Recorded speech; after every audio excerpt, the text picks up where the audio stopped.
Hey everybody, and welcome to this video on finger combinations. Finger combinations, or finger combos for short, are a fundamental set of exercises that will build and maintain your single note technique. The movements are universal to guitar music, so they can be found from the simplest songs to the most complex pieces you might play. They'll enhance your coordination, your dexterity, your finger independence, help with your legato technique, and also help to synchronize your left and right hands. They're simple to work with, they work for all levels from beginner through advanced, and they make a great warm-up exercise. Bottom line, finger combinations will make you a much better guitar player. So let's get started.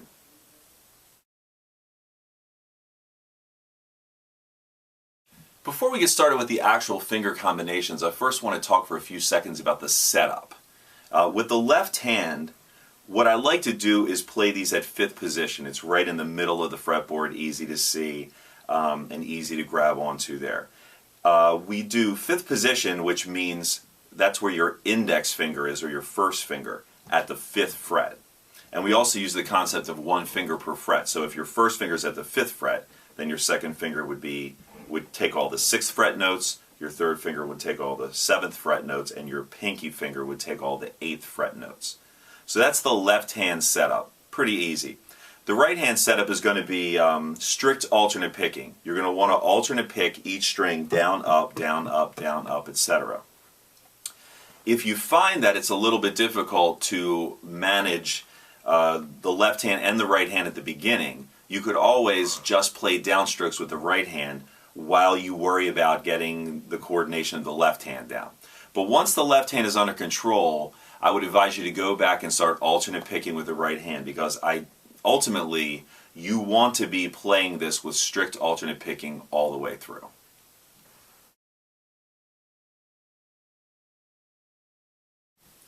Okay, let's get started with finger combinations with the most basic ones, which are two finger combos. And we're going to start with the easiest set of those, which would be the two finger combos that lead with finger one. So out of your four fingers here, the potential combinations are fingers 1 and 2, 1 and 3, or 1 and 4. As you can see, I would place my first finger at fret 5, like we said, fifth position, one finger per fret. And if I'm using finger combo 1 and 2, I'll play 1 and 2 on string 6, 1 and 2 on string 5, 1 and 2 on string 4, etc., etc., etc., until I get to the highest string. This is what I call ascending, because we're going up in pitch. When we descend, going lower in pitch, we are going to reverse the numbers of the fingers. So instead of going 1 and 2, we're going to go 2 and 1 on the way back. So it'll be 2, 1, 2, 1, 2, 1, 2, 1, etc., etc. Now let's zoom in a little bit and we'll focus directly on what the left hand is doing. So the first two finger combo is fingers 1 and 2. It would be played like so.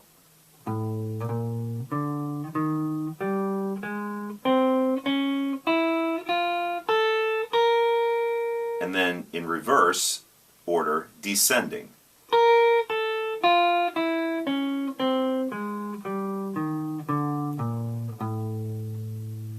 The next two finger combo would be fingers 1 and 3, ascending,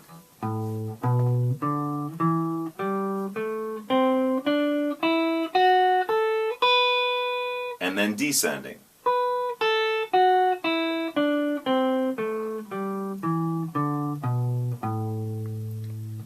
And the last two finger combo leading with finger 1 would be fingers 1 and 4, ascending,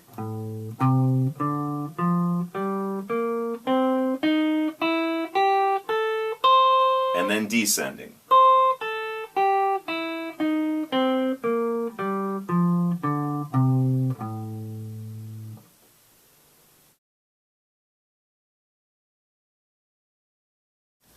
The next two sets of finger combinations are the ones that would lead with finger 2 and with finger 3.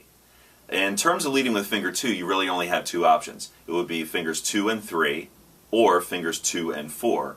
And then for the one leading with finger 3, there's only one option, 3 and 4.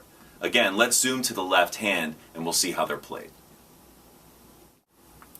For the finger combos leading with finger 2, we can do combination fingers 2 and 3. So you would have your second finger on the 6th fret and your third finger on the 7th fret, like so. Ascending,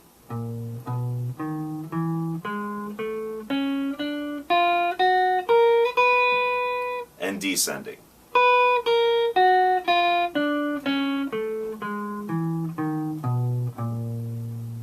You can also do fingers 2 and 4, ascending,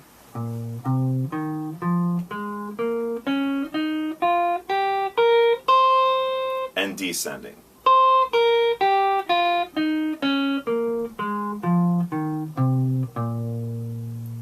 And as for the 3-finger combo, it only can be used with fingers 3 and 4. So here is ascending,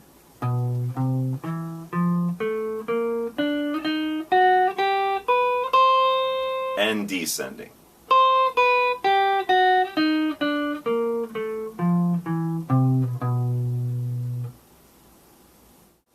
You probably notice as you work through these combinations that the ones that focus on fingers 1 and 2 are definitely easier, and the ones that focus on fingers 3 and 4 are more challenging. Fingers 1 and 2 are your dominant fingers. You're used to doing more things with them, so therefore the combinations that utilize those fingers will be easier. Certainly the last combination we did, which was just 3 and 4, is easily the most challenging. But I would encourage you, having seen lots of students do these things, I would encourage you to really focus on the ones that use your non-dominant fingers. Most anybody can get pretty good with fingers 1 and 2, but not everyone gets equally good with fingers 3 and 4, and ideally you want to be strong across all 4 of your left hand fingers.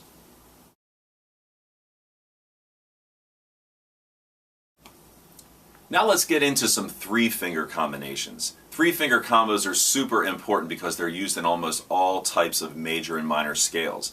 But you'll notice that it was important that we start with the 2-finger combinations first, because all 3-finger combos are actually comprised of 2-finger combos. So if you can't do the 2-finger combos cleanly and efficiently, you're going to have a hard time doing the 3-finger combos.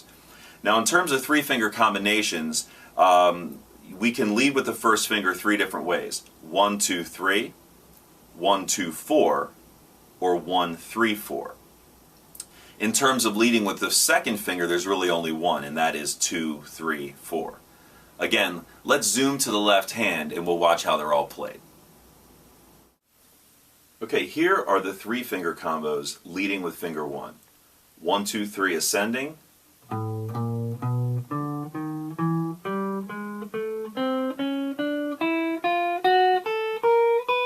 and descending.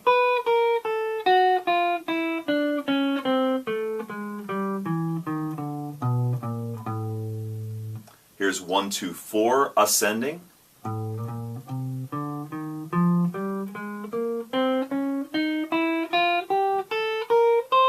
and descending.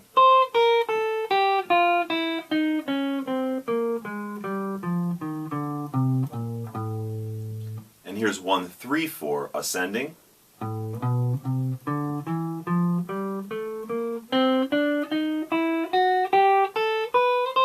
and descending.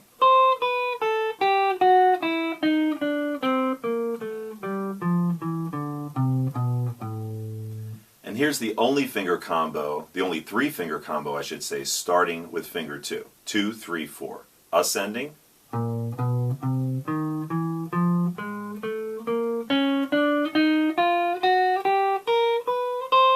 and descending.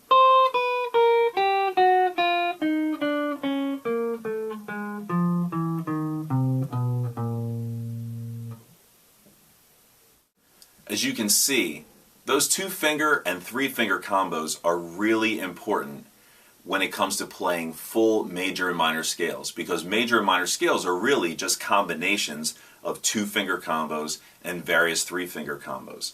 So if you can play those things as an exercise by themselves, you're sure to have much more success when it comes to actually playing through the scales quickly, cleanly, and efficiently.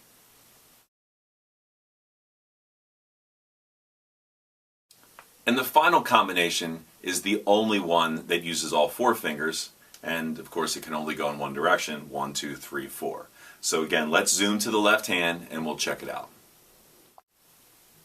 The four-finger combination 1, 2, 3, 4 ascending.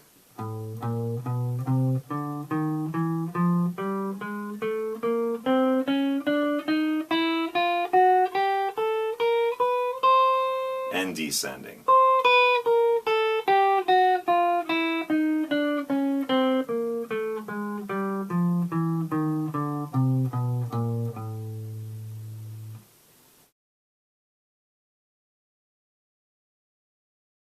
Now that we've played through the finger combos, I'd like to take a step back and look at some of the finer points of our left hand technique. The first technical point for the left hand has to do with the thumb and the hand position. Basically, when you're playing notes on string 6, 5, 4, that is, you're reaching across the fretboard, you want to try to lay the fingers down as flat as possible. You really don't want to be up on your fingertips like this because it makes your wrist bend around the neck. You just want to lay down on the strings. Now, as you're moving across the strings 1, 2, and 3, your fingers can get up higher on the fingertips. And the thing that facilitates all that is the thumb. If you're laying down on the strings, your thumb is rotated all the way back, and as you come across, you get up higher on your fingertips, your thumb starts to rotate up to the side. So it's really all about hand and thumb rotation. The second technical point for the left hand is what I like to call the seesaw technique. Now, the seesaw technique is moving your fingers in a way that resembles a seesaw. That is, one note is held down, let's say, the second finger is up in the air, and as the second finger comes down to play the second note, the first finger releases at that moment. So if you do it properly, the seesaw technique should look like a seesaw.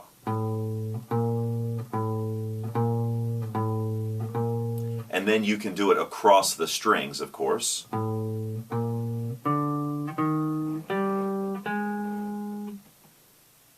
The seesaw technique is actually one of the most important things that you can do for your left hand single note playing. It will greatly enhance the legato sound. If you're unaware, legato is the term that we use for a smooth and flowing sound where notes kind of move right from one into the next. Well, the thing is, legato really doesn't mean smooth and flowing. Legato means linked. So by using the seesaw technique and only letting the first note go at the moment the second one comes down, you are in fact linking the notes together. One technical point for the right hand here is to allow the base of your palm to float lightly on the bridge and to move as you play. You want your downstrokes to push you downward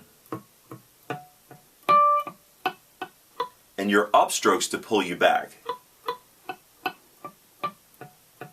If you do it this way, it allows the pick to strike the strings on the same angle every single time.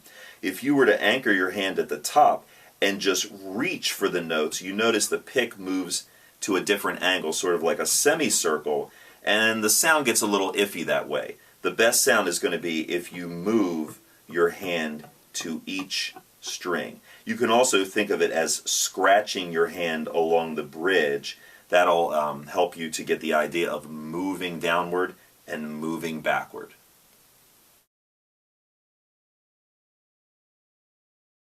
Hey, thanks so much for checking out this video on finger combinations. I hope you learned a little something and had some fun in the process. Please find me on the web at jimbowley.com and also find me on Facebook at Jim Bowley Guitar Instruction. I'll see you at your next guitar lesson.